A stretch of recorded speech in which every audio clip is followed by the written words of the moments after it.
अस्सलाम वालेकुम।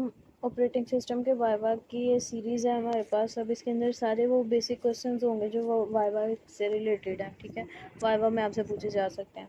सबसे पहले आपसे ऑपरेटिंग सिस्टम का ही पूछेंगे। ऑपरेटिंग सिस्टम क्या है, तो आपको पता है ऑपरेटिंग सिस्टम क्या है। एक ऐसा सॉफ्टवेयर है जो कंप्यूटर हार्डवेयर को मैनेज करता है और हमारे जो रिसोर्सेज होते हैं, हार्डवेयर रिसोर्सेज, उनको ये फैसिलिटी देता है, उन्हें इंटरफेस प्रोवाइड करता है कि वो कंप्यूटर की एप्लीकेशन जो हैं उनके साथ इंटरेक्ट कर सके। फिर मेन फंक्शन अगर आपसे पूछते हैं ऑपरेटिंग सिस्टम के, तो आपको पता है process management, memory management, resource allocation, file system management, input output management, security, multitasking, multi threading, ये सारे इसमें आते हैं। नेक्स्ट आपके पास CLI GUI का क्वेश्चन आता है कि कमांड लाइन इंटरफेस और GUI इंटरफेस, ये कैटेगरीज हैं बेसिकली ऑपरेटिंग सिस्टम की। तो कमांड लाइन इंटरफेस हमारे पास होते हैं जो टेक्स्ट बेस्ड इंटरफेसेस हैं, और GUI ग्राफिकल इंटरफेसेस हैं, ठीक है। उसके बाद आपसे प्रोसेस का पूछते हैं, तो प्रोसेस एक ऐसा एग्जीक्यूटिंग प्रोग्राम होता है जो कि मैनेज करता है ऑपरेटिंग सिस्टम। अब ऑपरेटिंग सिस्टम इसे कई तरीक़ों से मैनेज कर सकता है, इसे क्रिएट भी कर सकता है, इसे एग्जीक्यूट भी कर सकता है, इसे टर्मिनेट भी कर सकता है। फिर मेमोरी मैनेजमेंट के बारे में आपसे अगर पूछते हैं कि मेमोरी मैनेजमेंट क्या होती है या मेमोरी को कैसे मैनेज किया जाता है, तो एलोकेशन हो सकती है, डी एलोकेशन हो सकती है किसी भी प्रोसेस की, किसी भी फाइल की, किसी भी डायरेक्टरी की, और इसकी प्रोटेक्शन की जा सकती है थ्रू फायरवॉल्स और थ्रू डिफरेंट रिस्ट्रिक्शंस या फिर कंस्ट्रेंट्स आप कह सकते हैं। उसके बाद फ़ाइल सिस्टम्स का अगर आपसे पूछ लेते हैं कि चलें बताएं आप, फिर फ़ाइल सिस्टम क्या होता है, तो फाइल्स जो हैं उनको मैनेज करना, उनको डायरेक्टरीज, उन्हें फ़ोल्डर्स के अंदर सेट करना। फिर ये कि आप उनके किस तरह की एक्सेस प्रोवाइड कर रहे हैं, उन्हें स्टोर कहाँ कर रहे हैं, परमानेंटली स्टोर कर रहे हैं, टेम्परेरीली स्टोर कर रहे हैं, सारा कुछ। IO मैनेजमेंट में पूछें तो ये क्वेश्चन अगर आपसे, तो आपने कहना है कि ये इनपुट आउटपुट मैनेजमेंट सिस्टम है जो कि हमारे कंप्यूटर में हर आने वाली इनपुट और हर आने जाने वाली आउटपुट को हैंडल करते हैं। इसके अलावा डिफरेंट डिवाइसेस के दरमियान ऑपरेशंस परफॉर्म करने के लिए भी हम इस सिस्टम में इस मैनेजमेंट प्रोसेस को यूज़ करते हैं। फिर सिक्योरिटी रिलेटेड भी क्वेश्चन होते हैं, ऑपरेटिंग सिस्टम में सिक्योरिटी का मैकेनिज्म किस तरह से अचीव होता है। तो ये है कि हम लोग डिफरेंट किस्म के कंस्ट्रेंट अपने ऑथेंटिकेशन प्रोसेसेस और डिफरेंट एसेस कंट्रोल्स अप्लाई करते हैं अपने पूरे सिस्टम पर, जिससे हमारा सिस्टम जो है वो अनऑथराइज्ड एसेस से बच जाता है। फिर मल्टीटास्किंग है, तो मल्टीटास्किंग को हम लोग डिफरेंट तरीक़ों से मैनेज करते हैं। बहुत सारे हमारे ऐसे टास्क होते हैं जो कंकरेंटली परफॉर्म हो रहे होते हैं, तो वो आपस में ये क्या कहते हैं, जो अब 2 प्रोसेसेस हैं वो आपस में मिक्स अप ना हो जाएँ, उसके लिए फिर हम लोग क्या यूज़ करते हैं, शेड्यूलिंग एल्गोरिदम। अगर आपसे कोई पूछे मल्टीटास्किंग हम कैसे अचीव करते हैं, तो आप ये कह सकते हैं डिफरेंट शेड्यूलिंग एल्गोरिदम से। फिर आपसे एक क्वेश्चन हो सकता है कि शेड्यूलिंग एल्गोरिदम कौन से होते हैं, तो आपको पता है FCFS है, प्रायोरिटी एल्गोरिदम्स हैं आपके पास SGF है, आपके पास राउंड रोबिन एल्गोरिदम, डिफरेंट है, ठीक है। डिवाइस ड्राइवर्स का अगर आपसे पूछते हैं, तो हमारे जो हार्डवेयर डिवाइसेस हैं वो कभी भी हमारे कंप्यूटर के साथ डायरेक्टली इंटरेक्ट नहीं कर सकते जब तक कि उसका ड्राइवर हमारे कंप्यूटर सिस्टम के अंदर मौजूद नहीं है, क्योंकि उसे समझ नहीं आएगी फिर हमारी मशीन के साथ कि वो कंपैटिबल भी है या नहीं है, ठीक है। सिस्टम कॉल्स का अगर आपसे पूछना है, तो सिस्टम कॉल्स ऐसी प्रोग्राम की रिक्वेस्ट हैं जो ऑपरेटिंग सिस्टम की सर्विसेज को हैंडल करती हैं। अब ऑपरेटिंग सिस्टम की जितनी भी सर्विसेज होती हैं वो डिफरेंट तरीक़ों से कॉल की जा सकती हैं। लाइक अगर आपने किसी प्रोसेस को क्रिएट करना है, तो आप उसके लिए क्या करते हो कि आप सिस्टम कॉल लाइक फोक या क्रिएट को कॉल करते हो। इसी तरह आप लोग स्लीप की कमांड भी यूज़ कर सकते हो। डिफरेंट किस्म की सिस्टम कॉल्स होती हैं इसमें, ठीक है। फिर बूटिंग प्रोसेस है, तो बूट प्रोसेस हम किस चीज़ को कहते हैं, जब हमारा ऑपरेटिंग सिस्टम मेमोरी में लोड होता है तो इस प्रोसेस को हम बूट प्रोसेस कहते हैं। फिर हमारे पास टाइप ऑफ OS हो जाती है, OS की डिफरेंट टाइप्स हैं, ठीक है ना। विंडोज़ है, मैकओस है, लाइनक्स है, मोबाइल OS है। मोबाइल OS में डिफरेंट ऑपरेटिंग सिस्टम आ जाते हैं, एंड्रॉयड है, iOS है। इसके अलावा क्लाउड हमारे पास सॉफ्टवेयर्स भी आते हैं इसमें ना, क्लाउड कंप्यूटिंग का कंसेप्ट भी आ जाता होता है बाजू का। जिसमें वर्चुअल मेमोरी का आपसे पूछते हैं, तो इसका आपने ये कहना है कि ये ऐसी फ़िज़िकल मेमोरी है जो डिस्क स्टोरेज को और फिज़िकल मेमोरी को क्या कहते हैं, कंबाइन करती है एफिशिएंट मेमोरी यूजेज के लिए। फिर आपके पास कर्नल का आता है। कर्नल क्या है, तो ऑपरेटिंग सिस्टम का जो हार्ट है, जो मेन कोर है, उसको हम कर्नल कहते हैं, ठीक है। और ये बेसिकली प्रोवाइड क्या करता है, हार्डवेयर रिसोर्सेज और दूसरी सर्विसेज, ठीक है। हम किस तरह से अपने हार्डवेयर रिसोर्सेज को मैनेज करेंगे, बेसिक कर्नल ही बताता है। थ्रेड हमारे पास क्या है, तो थ्रेड हमारे पास सबसे छोटा यूनिट होता है किसी भी प्रोसेस का। मैंने आपको बताया था कि थ्रेड जो है, मल्टीपल थ्रेड्स को जब हम मिलाते हैं तो एक प्रोसेस बनता है। Thread is a light weight process sharing resources with other threads in the same process. एक ही प्रोसेस में मल्टीपल थ्रेड होते हैं जो अपने रिसोर्सेज को शेयर करते हैं आपस में। सिंक्रोनाइजेशन का क्वेश्चन पूछते हैं, क्योंकि ये बहुत ज़्यादा होता है कि आप अकाउंट सिंक कर लें या सिंक्रोनाइजेशन, तो ये क्या चीज़ है? तो सिंक्रोनाइजेशन है, ये असल में कोऑर्डिनेट करती है हमारे रिसोर्सेज को शेयर करने में मल्टी थ्रेडेड सिस्टम के अंदर। और ये क्या करती है, प्रिवेंट करती है रेस कंडीशन को। ठीक है, रेस कंडीशन क्या होती है कि अगर एक एक चीज़ एंटर है उसमें तो दूसरी उसमें एंटर ना कर सके। लाइक अगर देखें व्हाट्स सी एग्जांपल आपको मैं कैसे दूँ, बहुत सारे लाइक अगर आपका एक कंप्यूटर है ना, आपने कंप्यूटर के ऊपर अपनी एक जीमेल आईडी बनाई हुई है, ठीक है, उस जीमेल आईडी को सिर्फ आप यूज़ कर सको और कोई यूज़ ना करे, तो आप उसमें एक यूनिक पासवर्ड जो है उसको एंटर करते हो। ऐसे ही है ना, अब एक टाइम में 2 पासवर्ड तो नहीं ना होते एक जीमेल के, तो उस जीमेल को हम एक ही पासवर्ड देते हैं। इसी तरह हम लोग दूसरे डिवाइस में जब अपनी वही जीमेल इस्तेमाल करने लगेंगे तो हम वही पासवर्ड देंगे, कोई और पासवर्ड नहीं देंगे, जिसकी वजह से वो क्या होगा, सिंक होगा। तो ये रेस कंडीशन को क्या करता है, प्रिवेंट करता है। डेड लॉक क्या होता है, ऐसे सिचुएशन के जहाँ पर एक थ्रेड ब्लॉक हो जाए और दूसरा उसको ब्लॉक कर ले। यानी इसकी सिंपल एग्जांपल ये है कि आपके पास 2 प्रोसेसेस हैं और दोनों ने एक ने एक रिसोर्स को लिया और दूसरे की रिक्वेस्ट कर रहा है, और दूसरे ने एक रिसोर्स को लिया और दूसरे की रिक्वेस्ट कर रहा है, और दोनों ऑलरेडी एक्वायर हैं। 2 ही रिसोर्सेज हैं, 2 ही हमारे पास क्या हैं, प्रोसेसेस हैं। तो ये एक साइक्लिक वे में क्या है, ब्लॉक हुए हैं, क्योंकि ना तो वो अपना रिसोर्स छोड़ा, ना ही वो अपना रिसोर्स छोड़ा, प्रोसेस 1 और ना ही प्रोसेस 2। तो इस तरह ये हमारे पास डेडलॉक की कंडीशन बन जाएगी। उसके बाद हमारे पास सेमाफोर का आ जाता है। सेमाफोर का क्या कंसेप्ट है, तो एक सिंक्रोनाइजेशन टूल है ये, जो रेगुलेट करता है एक्सेस टू शेयर्ड रिसोर्सेज, यानी कि हमारे जो शेयर हम लोग करते हैं ना रिसोर्सेज, वो एफिशिएंट वे में हम लोग यूज़ करें। ऐसा ना हो कि जो जितने भी रिसोर्सेज हैं वो सिर्फ एक ही को मिली जा रहे हैं, बाकी सारे मुंह उठा के बैठे हुए हैं हमारे प्रोसेसेस, तो उसमें ये हम लोग यूज़ कर सकते हैं। फिर सॉकेट क्या होते हैं, ये ऐसे एंड पॉइंट्स हैं जो कि नेटवर्क कम्युनिकेशन में हम लोग इस्तेमाल करते हैं। ये डाटा एक्सचेंज के लिए इस्तेमाल करते हैं बेसिकली। ठीक है, मोनोलिथिक कर्नल क्या है, ये एक कर्नल की टाइप है। ठीक है, ये एक सिंगल लार्ज कर्नल प्रोग्राम है। और फिर अगर माइक्रो कर्नल की बात करें तो माइक्रो कर्नल एक स्मॉलर कर्नल है जो कि एक्सटर्नल मॉड्यूल्स अपने अंदर ये बेसिकली डिफरेंस है दोनों का, मोनोलिथिक कर्नल का और माइक्रो कर्नल का। ठीक है, अब डिवाइस फाइल का वो पूछ रहे हैं, डिवाइस फाइल क्या होती है, तो एक special file representing a hardware device use for interaction. ठीक है, ये एक ऐसी स्पेशल फाइल है जो कि एक हार्डवेयर डिवाइस को रिप्रेजेंट करती है ताकि वो इंटरेक्शन कर सके। बेसिकली जो डिवाइस ड्राइवर्स होते हैं ना, वो इसी डिवाइस फाइल के थ्रू मशीन के साथ इंटरेक्ट करते हैं और ऑपरेटिंग सिस्टम को बताते हैं कि ये हार्डवेयर हमारे साथ अटैच है।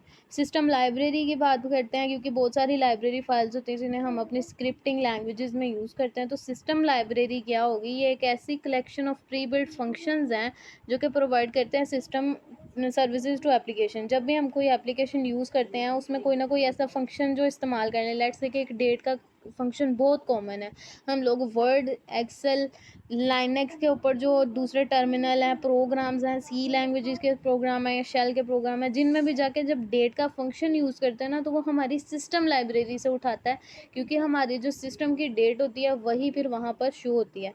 उसके बाद शेल का फंक्शन है, तो शेल हमारे पास क्या करता है, एक ऐसा कमांड लाइन है या ये इंटरफेस है ये, जो कि हमारे क्या कहते हैं, इंटरेक्ट करता है हमारे ऑपरेटिंग सिस्टम के साथ और एप्लीकेशंस को लॉन्च करता है। और एक और चीज़ इसकी, हमने जो शेल स्क्रिप्टिंग की एक की थी ना वीडियो, इसके ऊपर प्रॉपर वो वीडियो बनी है, वो भी देख सकते हैं मज़ीद इसके इन डेप्थ डिटेल के लिए।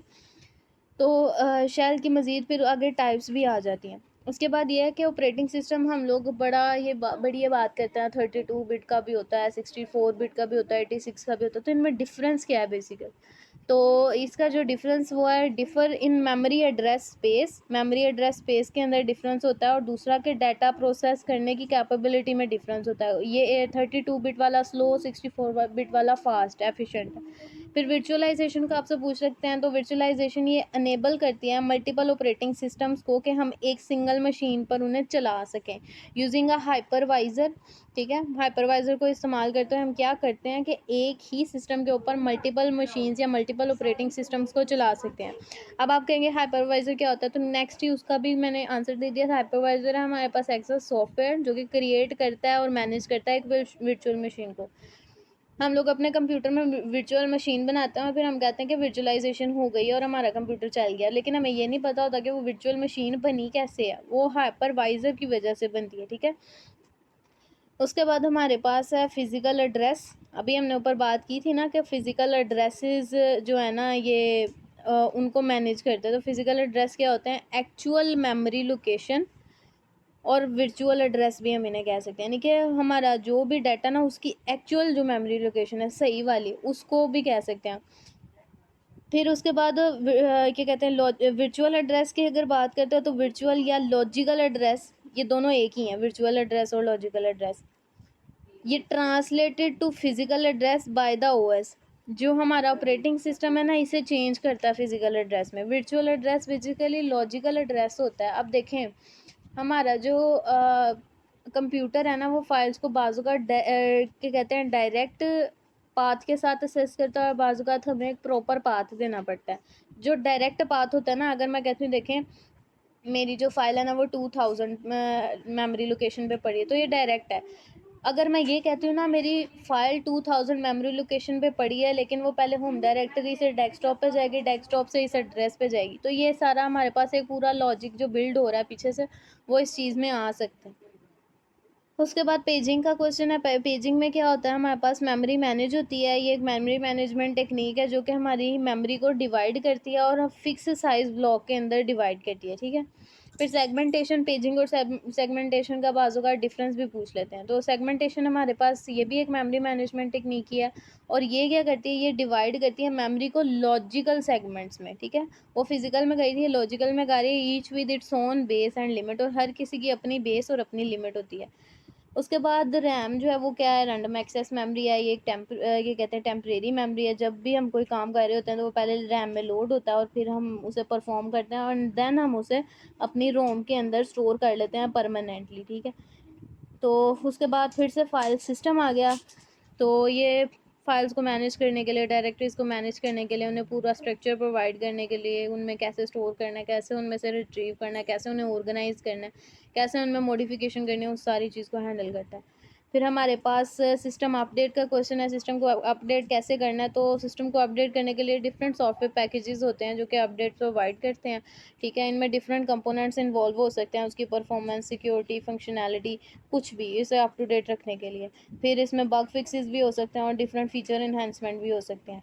सिक्योरिटी पैचेस क्या होते हैं, सिक्योरिटी पैच ये ऐसा सॉफ्टवेयर होता है जो कि अपडेट, पहली बात तो अपडेट करता है हमारे सॉफ्टवेयर को, और दूसरा ये कि फिक्स करता है वल्नरेबिलिटीज़ जो होती हैं हमारे सॉफ्टवेयर की, यानी कि वीकनेसेस, उनको देखता है। हमारे ऑपरेटिंग सिस्टम की, एप्लीकेशंस की, हार्डवेयर की, उनकी प्रोटेक्शन करता है और जो है ना थ्रेट्स और अटैक से हमें सिक्योरिटी प्रोवाइड करता है। फिर ऑपरेटिंग सिस्टम और फर्मवेयर आपस में कैसे डिफ़र हो सकते हैं। फर्मवेयर का हमने काफ़ी नेम सुना है, तो ऑपरेटिंग सिस्टम से कैसे डिफ़र है। ऑपरेटिंग सिस्टम तो ऐसा सॉफ्टवेयर है ना जो कंप्यूटर हार्डवेयर रिसोर्सेज को मैनेज करता है। तो फर्मवेयर दूसरी तरफ हमारे पास एक ऐसा सॉफ्टवेयर है जो परमानेंटली स्टोर होता है नॉन वॉलेटाइल मेमोरी के अंदर। ठीक है, नॉन वॉलेटाइल जो नॉन चेंजेबल है, इन अदर वर्ड्स रोम के अंदर, and provide low level control of hardware devices, जिसमें हार्डवेयर डिवाइस का कंट्रोल बहुत कम होता है। और फिर आता है boot loader. Boot loader as a program है जो कि लोड करता है ऑपरेटिंग सिस्टम को मेमोरी में। बूट हमने पहले पढ़ा था कि बूटिंग क्या है, तो बूटिंग था कि ऑपरेटिंग सिस्टम को मेमोरी में लोड करना। अब उसको लोड करता कौन है, बूट लोडर, उसे हम बूट लोडर कहते हैं। ठीक है, इसे बूट प्रोसेस के अंदर इस्तेमाल किया जाता है और ये हार्डवेयर को इनिशियलाइज करने में, ऑपरेटिंग सिस्टम को लोड करने में और कंट्रोल जो उनसे है ना ट्रांसफ़र करने के लिए इस्तेमाल किया जाता है। सिस्टम की रजिस्ट्री के बारे में देखा जाए तो द सिस्टम रजिस्ट्री ऐसी डेटाबेस है जो कि हमारी जितनी भी सेटिंग्स, जितने भी ऑप्शंस होती हैं ऑपरेटिंग सिस्टम के, उन सबको अपने अंदर स्टोर करता है। इसके अलावा ये हमें सेंट्रलाइज्ड लोकेशन प्रोवाइड करता है कि यहाँ पर सिस्टम की सारी फाइल्स और रजिस्ट्रीज वगैरह पड़ी हैं। ठीक है, उसके बाद सिस्टम क्रैश अगर हो जाए तो वो क्या है, तो system crash occur when operating system और a program encounters a critical error, कोई ऐसा एक स्पेशल एरर आ जाता है जो कि या तो बिल्कुल ही हम लोग सॉल्व नहीं कर सकते, या फिर बाज़-औक़ात तो होता है कि वो सॉल्वेबल होता है। अब करता ये क्या है, कॉज़ कर देता है हमारे सिस्टम को कि या तो वो अनस्टेबल हो जाता है या फिर अनएक्सपेक्टेडली बिल्कुल ही बंद हो जाता है, शट डाउन हो जाता है। कॉमन कॉजेज़ इसमें हार्डवेयर फेलियर के भी आ सकते हैं, ड्राइवर इश्यूज़ और सॉफ्टवेयर बग्स के भी आ सकते हैं। फिर ब्लू स्क्रीन ऑफ डेथ, ये बाज़-औक़ात जब हमारा सिस्टम बिल्कुल विंडो उड़ जाती है तो तब ऐसी एक स्क्रीन आती है सामने जिसे हम लोग ब्लू स्क्रीन ऑफ डेथ कहते हैं। ये एक ऐसा एरर है स्क्रीन का जो डिस्प्ले करता है विंडो पर when a critical system failure occur, यानी कि ये सिस्टम के फेलियर को क्या कहते हैं, वो करता है, कॉन्फ़िगर करता है, कन्फर्म करता है कि ये आपका अब जो सिस्टम है ना बिल्कुल फ़ेल हो गया। उसके बाद ये इंडिकेट करता है कि आपका सिस्टम बहुत शदीद किस्म का क्रैश हुआ है और ये एरर मैसेज जो है वो इस क्रैश को कन्फर्म कर रहा है। फिर ऑर्फन और ज़ॉम्बी प्रोसेस का डिफरेंस आता है। ऑर्फन प्रोसेस ऐसे प्रोसेसेस होते हैं जो कि चलते रहते हैं, यहाँ हालांकि उनके पेरेंट प्रोसेस जो हैं वो टर्मिनेट हो चुके होते हैं, ठीक है। अगर पेरेंट प्रोसेस टर्मिनेट हो गया लेकिन अभी भी चाइल्ड प्रोसेस चल रहा है तो वो ऑर्फन प्रोसेस है। और ज़ॉम्बी प्रोसेस क्या है, अगर पेरेंट प्रोसेस टर्मिनेट हो जाए और उसका जो चाइल्ड प्रोसेस है उसे हम लोग हैंडल ना करें तो वो इन फ्यूचर ज़ॉम्बी प्रोसेस बन जाता है, ठीक है। तो यानी कि वो प्रोसेस टेबल के अंदर ही रहता है और फिर ये ऐसे होता है कि हम इन्हें हालांकि बंद करने की भी कोशिश करते हैं लेकिन ये खुद को रीजनरेट कर लेते हैं। फिर है heap and stack memory.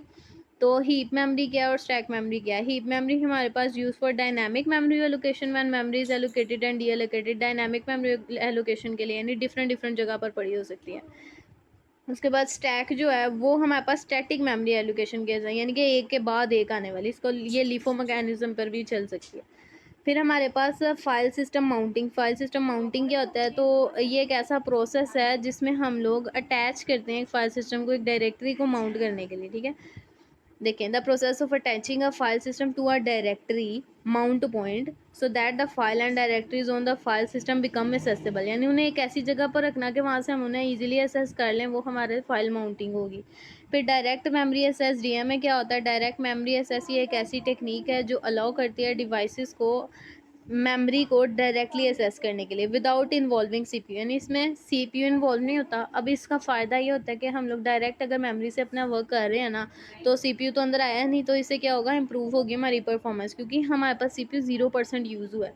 Principle of least privilege क्या है हमारे पास, प्रिंसिपल ऑफ लीस्ट प्रिविलेज एक ऐसा सिक्योरिटी प्रिंसिपल है जो ये स्टेट करता है कि एक प्रोसेस जो है दैट अ प्रोसेस और user should only be given the minimum privilege, कि उन्हें कम से कम वो दें, असेस दें and access necessity to perform their task, कि वो अपना टास्क परफॉर्म करें।